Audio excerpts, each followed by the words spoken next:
everybody, ladies and men, women and those of you who let conscience be your, must realize that while you go about your everyday, absolutely carefree, without a thought for the future, the past will creep up on you and without a word of knock the chip off you, because whenever I look back at the future, it makes me wonder what the past will be like and if you wouldn't mind, frightfully, I should like to transport you, to take you back to dear old, to show you the glamour of your hysterical past, because whenever I look back on those days, it helps me to keep a stiff upper lip. And I think you should all keep a stiff upper lip, because I think a stiff upper played a splendid part in the making of this great, because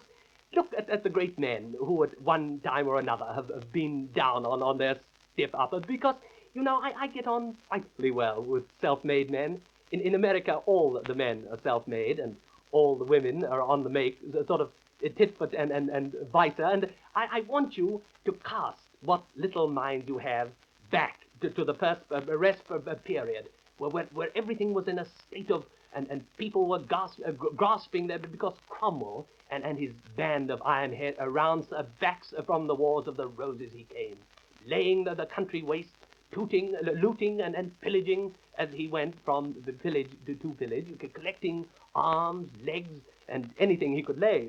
his hands on. And as you can imagine, things had come to a pretty pass. And of course, the prettier the thing, the bigger and what patriots they were in those days. They laid down their lives for their friends and thought nothing of it. You know, those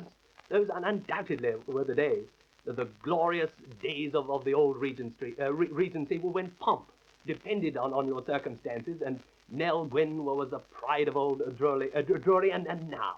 now let us pass lightly over the next 300 or 400 and try, if you can, to picture yourself a night with King Arthur on a round table. Of course, I once spent a night on a billiard, not quite the same thing perhaps, but probably equally and of course, I don't want to let my personal discomfort influence you, and this Arthur business is probably all on the up, and I mean, after all, he's buttered his billiard table, he's got a lie in it, you know, and I can't help recalling at this time the words of Nelson at chairing Waterloo, when he said, "Up, guards, and don't shoot till you see the whites of there." And